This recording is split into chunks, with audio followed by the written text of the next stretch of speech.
Olá, hoje nós vamos resolver este exame da UEM 2023. Esta é a segunda parte. Então, na primeira parte nós resolvemos e paramos no número 10. Então, nesta videoaula nós vamos continuar com o número 11. Mas antes de continuar, não se esqueça de se inscrever e ativar o sininho das notificações, ajudando o canal a crescer. E dizer que nós vamos resolver todos os exames da UEM, UP e CISA, Unisave, entre outras universidades. Então, vale a pena seguir o canal. Vamos a isso. Número 11. Sabe-se que as hormonas vegetais são substâncias orgânicas, simples ou complexas, que atuam em baixíssimas concentrações, que estimulam, inibem ou modificam, de algum modo, processos fisiológicos específicos e que atuam à distância ou não do seu local de síntese. Associe a segunda coluna das funções com a primeira das hormonas vegetais e assinale a opção que contém a sequência correta. Então, no lado esquerdo, enumerado, neste caso com a numeração romana, nós temos o quê? Nós temos um grupo de hormonas vegetais.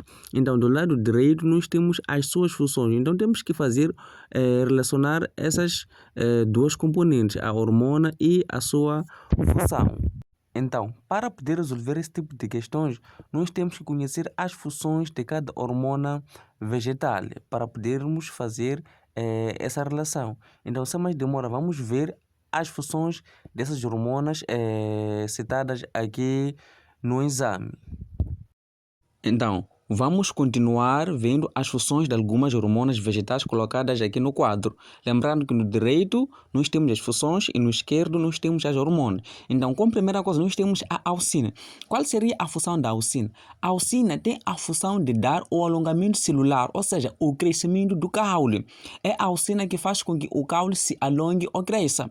Então, outra coisa, a auxina é responsável pelo tropismo nas plantas. Então, o que será o tropismo? O tropismo é um movimento de um dado organismo em direção a um estímulo do ambiente. Isso nas plantas. E existem diferentes tipos de tropismo. Atenção, existe fototropismo, que é o crescimento das plantas em resposta à luz. Geotropismo, crescimento em resposta à gravidade. Quimiotropismo, crescimento em resposta a substâncias químicas, assim que é. E tigomotropismo, que é o crescimento em resposta ao contato físico. Mas ok, vamos ver como é que isso funciona. Nós já falamos que existem diversos tipos de tropismo. Por exemplo, aqui nesta imagem, nós temos fototropismo, crescimento em resposta à luz. Então, vamos observar a primeira planta. O que nós observamos é que por cima dessa planta aqui, há incidência da luz. E como há incidência da luz em toda parte da planta, a luz consegue atingir toda a parte da planta. Então, significa que a auxina, neste caso que é um tipo de hormona, está distribuída de uma forma uniforme. Então, é por isso que a planta vai crescer em direção à luz. Observa onde a luz está e observa a forma de crescimento dessa primeira planta. Vamos à segunda planta. O que nós observamos é que a planta parece que se encurvou, mas se encurvou em direção à luz. Então, isso é que nós vamos chamar de fototropismo. Então, significa o quê? Que a planta se encurvou em direção à luz. Mas por que essa planta se encurvou? Aqui, nós temos o quê? Nós conseguimos observar que a planta não consegue, ou seja, a luz não consegue atingir toda a parte da planta, mas consegue atingir somente a parte de frente, o que significa que aqui vai existir a parte clara, que é a parte de frente, e a parte escura, que é a parte de trás. Então, quando acontece esse tipo de situação, as auxinas se movem para a parte onde não há o quê? Onde não há luz. É por isso que podemos afirmar que as auxinas nessa planta estão na parte traseira. Então, como estão na parte traseira, significa o quê? Significa que essa parte traseira vai crescer muito em relação a essa parte da frente. Então, é por isso que a planta depois vai se encurvar em direção à luz. Então, isso é que nós chamamos de fototropismo. Então, a auxina podemos ligar com alongamento de caule e tropismo. E no lado direito agora temos amadurecimento de fruto. Então, qual é a hormona que está no quadro que tem a função de amadurecer os frutos?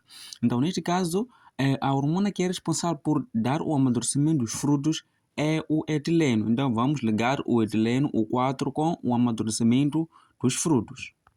A seguir, nós temos estímulo à germinação de semente. Então, quem vai estimular a germinação das sementes é a gibberellina. A gibberellina tem essa função de estimular a semente a germinar. Então, vamos ligar gibberellina, que é o 2, com o estímulo à germinação de semente. Então, temos divisão e crescimento celular como uma das funções. Então, quem é responsável por dar divisão e crescimento celular? Temos a citocinina. A citocinina é uma hormona que vai ser responsabilizada em fazer a divisão e crescimento celular. Então, por último, temos o que? Temos o ácido abscíssico, que inibe a germinação das sementes e promove o fechamento dos estomatos em situação de estresse. Então, aqui a nossa alternativa, nós ficamos com a alternativa C. E vamos continuar com a resolução deste exame. Então vamos para o número 12. A água possui um papel muito importante na formação e no desenvolvimento dos solos. Qual elemento é primordial para a infiltração da água no solo? Então, querem saber qual é o elemento das alternativas de abaixo é primordial para que a água possa penetrar no solo, neste caso. Então, a alternativa correta é a alternativa A, a presença da vegetação. A vegetação ajuda na penetração da água no solo, pois as raízes abrem canais que facilitam a infiltração da água. Além disso, a vegetação vai reduzir a compactação do solo e a erosão. Então, a nossa alternativa é a alternativa A. Então, vamos continuar com o número 13, que tem a ver com a genética. E interessante esse exercício. O heredograma mostra a incidência de uma anomalia genética em um grupo familiar, o que significa que aqui temos duas famílias, né? Mas nessas duas famílias existe uma doença que acomete essas duas famílias. O indivíduo representado pelo número 10, preocupado em transmitir o alelo para a anomalia genética a seus filhos, calcula que probabilidade dele ser portador desse alelo. Então, o número 10 está preocupado em saber qual é a probabilidade dele transmitir esse alelo para seus filhos, esse alelo que condiciona uma determinada doença. Então, mas primeiro temos que olhar quais são os genótipos dos pais do número 10. Aí é que vamos já determinar qual é a probabilidade desse número 10 possuir, qual é a probabilidade dele ter que ele tem de transmitir essa doença. Logo, observamos que o número 7 e o 8, que são os pais de 10, não manifestam essa doença, mas podemos logo perceber que eles não manifestam, mas são portadores dessa doença por causa do filho. Existe um filho aqui, o número 11, que é filho de 7 e 8, que é doente, ou seja, possui aquele alelo ali.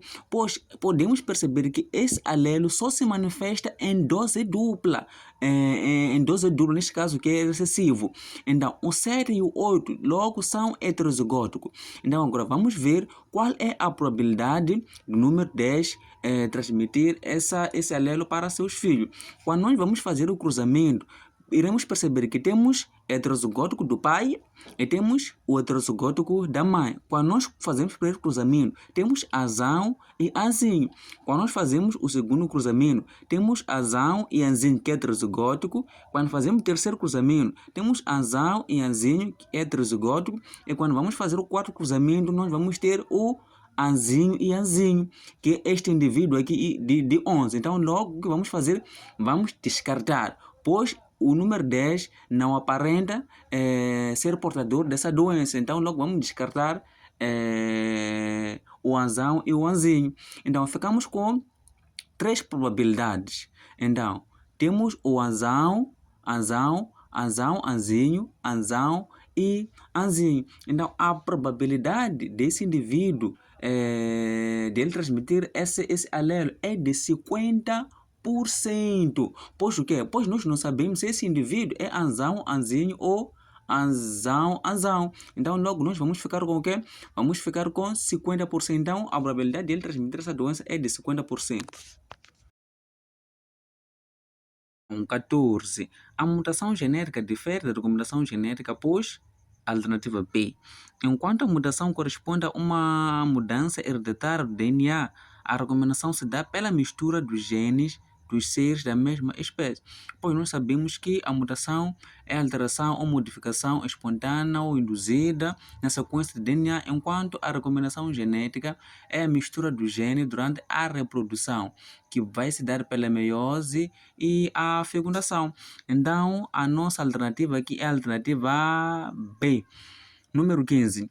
Uma cadeia de ARN mensageiro é formado a partir de uma fita de ADN que apresenta a seguinte sequência de bases nitrogenada: T, timina, adenina, adenina, adenina, timina, guanina, guanina, citosina, guanina, sendo a adenina, citosina, guanina, timina. A sequência e base de cadeia do ARN formado deve ser a alternativa correta devia ser a alternativa D. Mas o que nós conseguimos ver, percebemos que a última coisa é uracila, enquanto devia ser a citosina, pois nós sabemos que quando nós temos uma base de ADN e queremos transformar uma base transformar em ARN, só temos que substituir a timina pela uracila.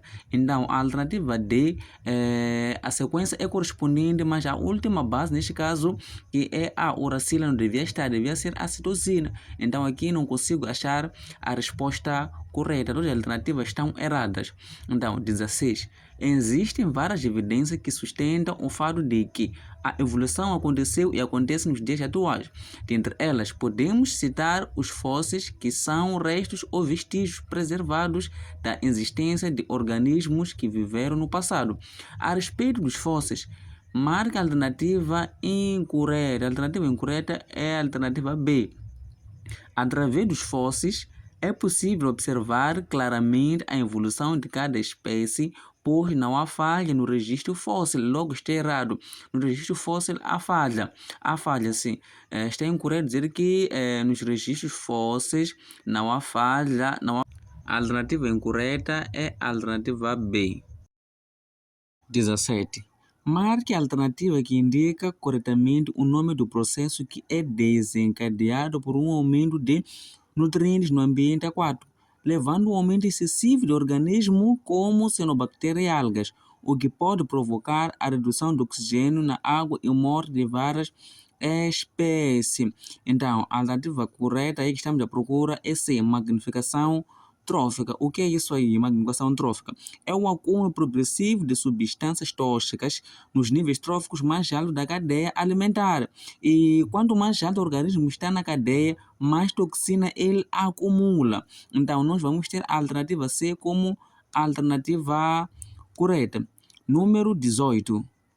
A classificação dos seres vivos em 5 reinos, proposta por Whittaker, apesar de apresentar falhas, ainda é mais usada. De acordo com esse sistema, em que grupo encontramos seres eucariontes? Estamos à procura de seres eucariontes, multicelulares e heterotróficos. Então, em qual grupo vamos encontrar essas categorias aí? Primeiro, podemos pegar o heterotrófico, pois nós sabemos que seres heterotróficos são aqueles que não têm a capacidade de produzir o seu próprio alimento, como os animais, não têm capacidade de produzir o seu próprio alimento, diferentemente das plantas. As plantas produzem o seu próprio alimento por meio de um processo que nós vamos chamar de fotossíntese. Então, neste caso, vamos ter a alternativa correta, a alternativa é reino animal. 19. Atualmente, costumamos classificar os seres vivos em 7 categorias taxonômicas principais. Marque a alternativa que indica corretamente essas categorias na ordem de categoria de maior abrangência para a mais restrita. Então, a categoria de mais abrangência ou a categoria mais complexa, neste caso, é o reino. E a mais restrita ou a específica é a espécie. Então, primeiro significa que temos que começar pelo reino, que é de mais abrangência, e terminar por espécie. Então, quando nós pegamos a alternativa A, começa pelo reino e termina por espécie. Ok, vamos guardar. B, começa com reino e termina por espécie. Vamos guardar. C, começa por reino e termina por espécie. Vamos guardar. D, reino, espécie, guardar. E, reino e gênero, vamos descartar. Então, temos que saber que na classificação taxonômica da categoria mais abrangente vai ser reino, filo, classe, ordem, família, gênero e espécie. Então, isso nós só encontramos na alternativa D. Então, a nossa alternativa correta aí é a alternativa D. 20. A classificação atual dos seres vivos admite que todos os organismos estão organizados em 3 grandes domínios, certo? Bactéria, archaia e eucaria. A criação dos domínios bactéria e archaia extinguiu qual reino? Extinguiu a alternativa A, protista não, fungi não, plantae não, animal não. A, Monera. Então, antigamente Monera abrangia todos os seres procariontes sem um núcleo definido, como as bacterias, que são as bactérias atuais, e as arqueobactérias, que são as archae ou archae. Então, a nossa alternativa aí é a alternativa A, reino Monera. 21.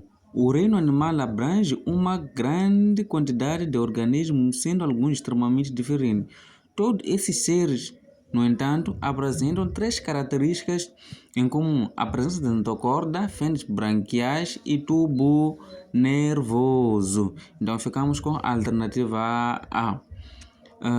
22. A mitose é um processo de divisão celular que pode ser dividido em 4 etapas.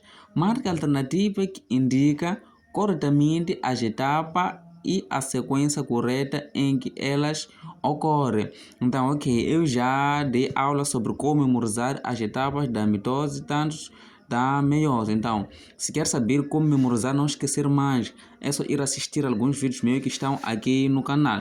Então, a sequência e a etapa correta aqui é a profase, metafase, anafase, telofase, que fazendo o encurtamento ficamos com prometa, ana, telefonar. É uma forma mais curta de nós memorizar. Então, a nossa alternativa é prometa, ana, telefonar, profase, metafase, anafase e telofase.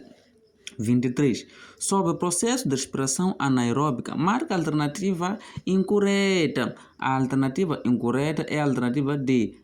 A fermentação é um processo anaeróbico. Sim, não é incorreta. A respiração anaeróbica ocorre no interior das mitocôndrias.